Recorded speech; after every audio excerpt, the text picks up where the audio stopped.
I 31 male and my wife 29 female had a baby last December. It was a traumatic birth, and my wife developed postpartum depression. While she was originally going to go back to work after the birth, she's been struggling enough that we decided to wait until our daughter was a year old and reassess. She has been going to therapy weekly. With my wife home full-time, I've had to work increased hours. This is something we discussed prior to making this decision, and she knew this from the start. A few weeks ago, my boss approached me about a project that would require a lot of overtime in a short amount of time. It would both be great financially and for my career. I talked to my wife about it, and she agreed that I should say yes to my boss.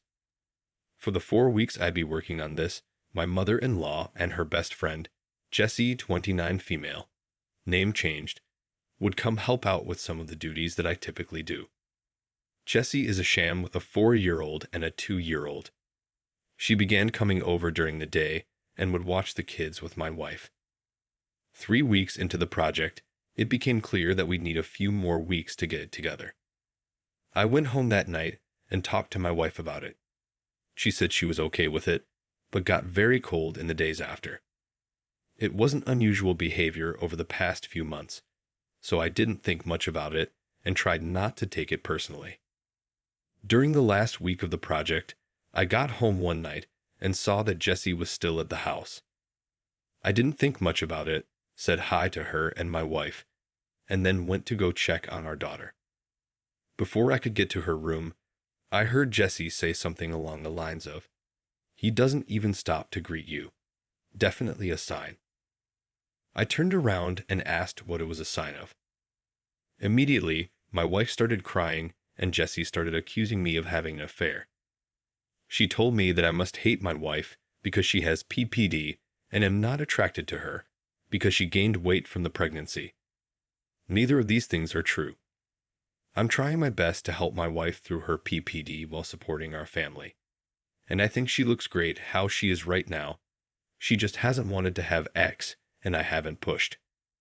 Jessie then demanded to see my phone. I told her no. She told me that's a sign that I'm guilty. I told my wife that I would let her see my phone if she wanted to. She nodded, and something inside me broke. I guess it was the thought that she actually believed I was having an affair really got to me, and that she didn't trust me after everything we've been through. Well, she looked through the phone and there was no evidence. Jessie started saying that I deleted the evidence. She started screaming and woke up our daughter, so I told her to get out of the house. Eventually, she left, and I went to calm our daughter since my wife was still on the couch crying.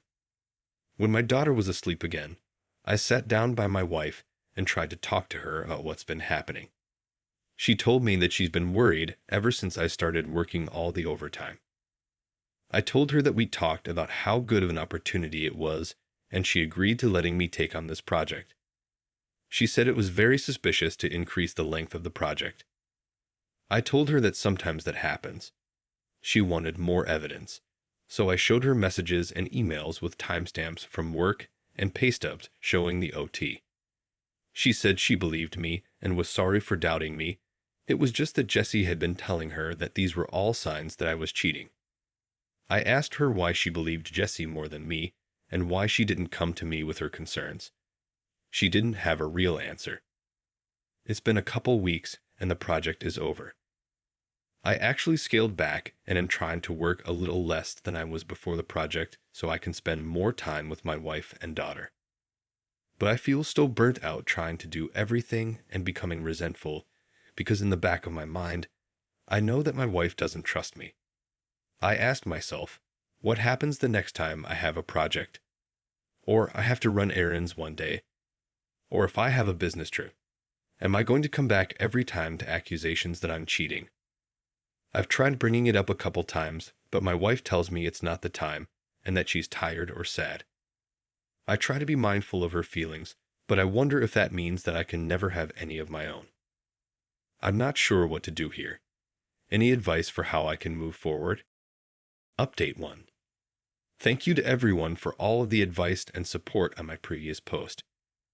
I think a lot of you pointed out what should have been obvious, that I need to get a therapist and start looking after my own mental health. A couple people asked for an update, so I'm giving one, but it's not happy. That night, I approached my wife and told her that I was going to find a therapist. I didn't connect it to her accusations or anything, just said that I was having a tough time and needed therapy. She shrugged and told me to do whatever. Next day, I got home from work and our room and my home office were ripped apart. Things everywhere. Important papers scattered. I don't see her, but our daughter's in her room crying. My wife left her alone, her cell phone's off. I call my in-laws and a few friends, but no one's seen her. I'm starting to get worried, and I call my mom to see if she can babysit while I go out and look for her. Before my mom can get home, my wife gets back. Jesse's driving. Jessie doesn't come in. She hasn't been back in the house since I kicked her out because she was offended by my behavior, but my wife does. She's clearly upset, been crying. I ask what happened. I thought at first the house might have been robbed. She starts screaming at me that I'm being unfaithful and that the therapy is a front so I can meet my mistress. I try to calm her down and tell her that's not true, but she came at me and she hit me. My nose is broken. She kind of realized what she did and sat down on the couch and went comatose, just stared at the wall. I went into my daughter's room and locked the door. Called my mom to tell her what happened. She was already on her way, and my mother-in-law to ask her to come over and take care of my wife. I packed a bag for my daughter, and when my mom got there, we left. My wife didn't even look up. We dropped my daughter off with my dad and then went to urgent care for my nose. I got blood all over my mom's new Subaru. My daughter and I are staying with my parents for a while, and my wife's staying with hers. I am looking into getting a restraining order against Jessie. My wife and I are separating. I love her, but I won't live with someone who hurts me and who could potentially hurt our daughter. I am not going forward with a divorce yet, with the hopes that my wife will get the treatment she needs and we can work things out. My in-laws told me that they're looking at inpatient treatment at a local hospital. But I also have everything well documented in case of an eventual custody battle. My heart's broken because I know this isn't my wife, this is a sickness in her mind. But I need to keep myself and our daughter safe and give her the space to recover. I'm hoping that this is the right decision. Thanks again, everyone. Edit. Thank you all for your feedback.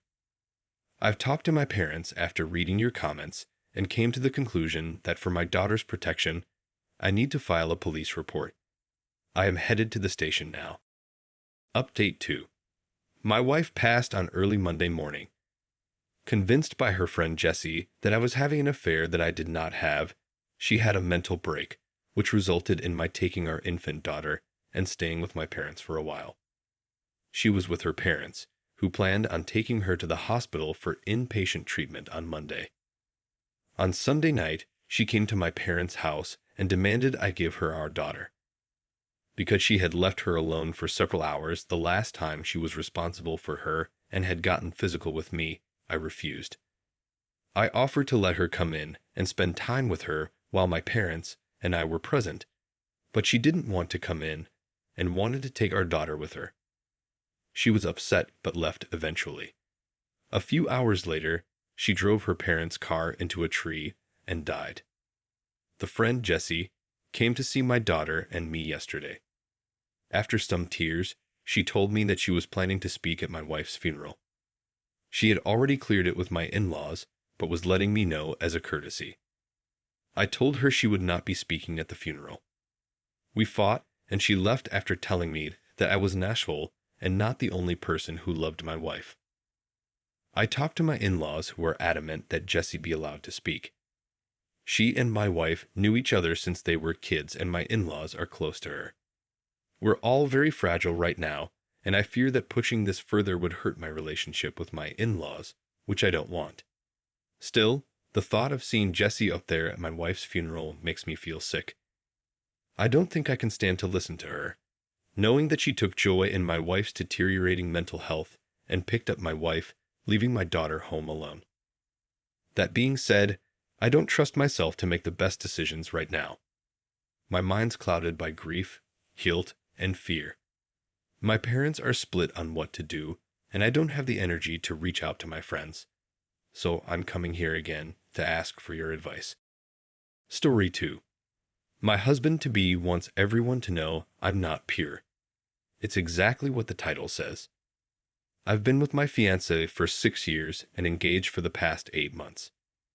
I've been doing most of the wedding planning, but my fiancé, let's just call him Ryan, will give his input here and there.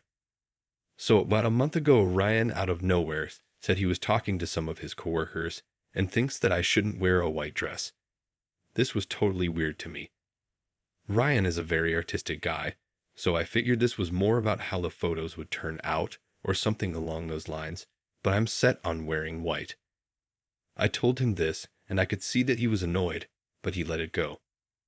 2 weeks ago, I finally picked and paid for my dress, and this caused a huge argument. Ryan again came to me very annoyed. He asked to see the dress I picked, but I said no because I wanted it to be a surprise for our wedding day. He asked me to at least tell him what color it was, and when I said white, he threw a fit. I honestly do not see why this was a big deal. Almost everyone wears white on their wedding day. When I asked him what color he thought I'd be wearing, he told me I should wear red. Again, this was super weird to me.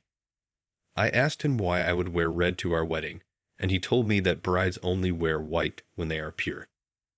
For some background, Ryan and I started dating when I was 21, and he just turned 20. He was a virgin when we met, and I only had one other person who was my ex-boyfriend of 4 years throughout high school. This caused a lot of problems the first year of our relationship, and we almost did not continue dating because of how insecure he felt. After that first year, it was never a problem again until now, I guess. He went to his mom about all of this thinking she would convince me, but she's on my side. So 2 nights ago, Ryan, his mom, and I stood in our living room and argued about my ex-life being shown in a dress. His mom stated that he is no longer a virgin either, so maybe he should wear red too, and he burst out crying. Ryan is still stating that me wearing white would be deceiving all of the guests and that it is different for guys. This all has honestly made me question even marrying this man. I don't know if it's just because everything is so fresh, but I'm really disgusted by him. He's not even religious, so I know this is just about him still thinking about me losing my virginity at 18 before I even knew him. I just needed to rant to anyone about his psycho this is. Update. What do I wear on my first date in 6 years? I'm in my late 20s and just broke off an engagement. This is going to be my first date in many, many years. We're going to a nice waterfront seafood restaurant in North Carolina. It's a beach, but also November, so I have no idea